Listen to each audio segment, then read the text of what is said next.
Welcome back. My name is Kevin Sidebottom, and I'm a speaker, author, and trainer on the sales process, and I go around and teach sales teams on how to increase their efficiency, start using common language, and grow their profits for their organization. Today, we're actually going to talk about how to increase revenue and gross profits. So let's get into the video about what we're going to do in order to do this. Here's the first thing that we do. We definitely don't discount our product and service offering by just saying, hey, we're having a sale. Sales don't work.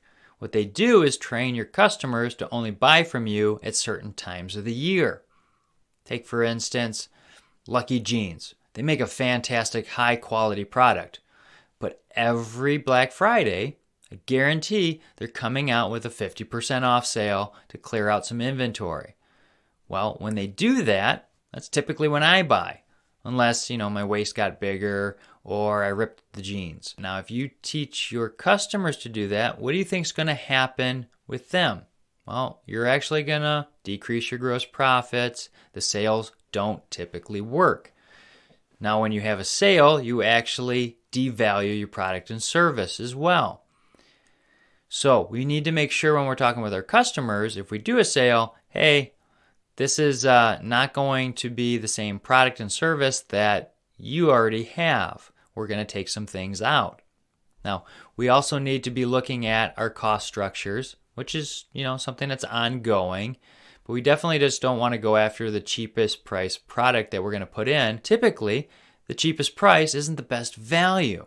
Well, when we go in and include little cheaper products into our system that aren't as high quality, now our quality goes down.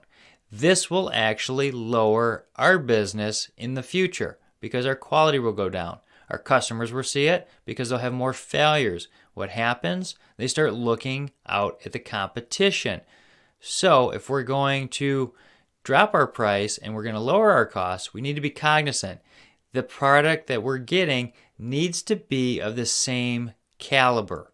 I mean, seriously. It needs to be tried and true, almost the same exact component if we're going to find a cheaper price for it, if we're going to do a sale and still maintain our revenue and gross profit. Now, we want to make sure we're making money, and we should be studying the market and see what's going on. Now, if you're in a downturn because of a pandemic or, a financial fallout or something, it's understandable that profits and business is going to go down. Because, everything is.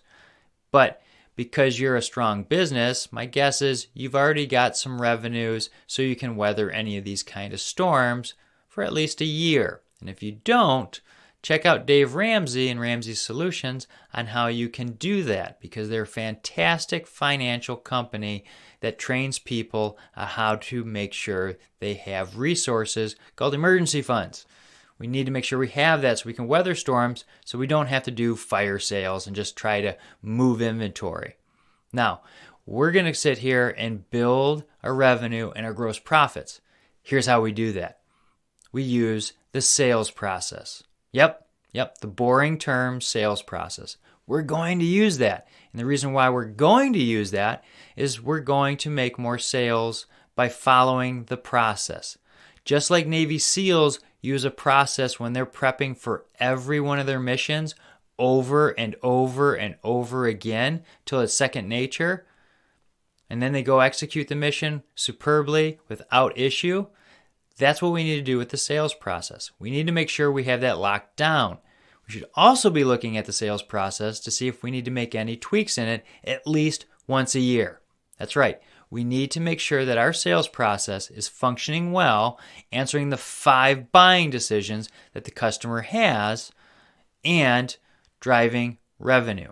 And if it's missing somewhere, we're having some detachments, we need to be looking at this. And sometimes we do need to bring in other specialists that will help us understand what we need to tweak. We don't need to take our whole process necessarily, crumple it up and throw it out the window. We need to make sure that it's solidified, and if there's any tweaks, we can do that and move forward. Now, we also need to make sure that we're investing in our teams. That doesn't mean just giving them prizes for short-term goals, which are good motivators short-term, we need to be investing in them yearly. We need to be putting money into them and train them more, whether that's online trainings, whether that's in-person retreats where we have trainers come in, or maybe it's, hey, we're going to pick up a book together and we're all going to read and discuss it. Yeah, I know that sounds boring, but you can do it. We can read 10 pages a day for a month and get through a 300-page book. Now, if you have really slow readers, you can stretch it out a few months if you really want to. But the constant engagement and discussing of new topics and new strategies is important. We need to be doing this. And now, let's talk about when we bring in those trainers. Well, let's supplement that and keep the guys there a couple extra days and have them train each other. Because when we teach, we actually learn better. So let's have them teach what the competition's doing, how they're selling against the competition, some new product offerings coming out from the competition, and really study the landscape that's going on. So that way we can all walk out with the same language, we're not ad-libbing, and we have some factual data. That's right, by going and studying the market. When I first got into sales, that's something that we had to do every year. It was uncomfortable, and it helped us get in loosened up to be able to talk in front of large amounts of people. So now, hey, look, I'm a keynote speaker because of it, because I got comfortable in the uncomfortable. We need to make sure that we're working together as a team, because as a team, we can go further and farther. All right? So if you have any questions on this topic, reach out below. My contact's down there. And if you like this video, hit like and subscribe so other people can see the value as well, because it gets out to more people. All right? See you next time.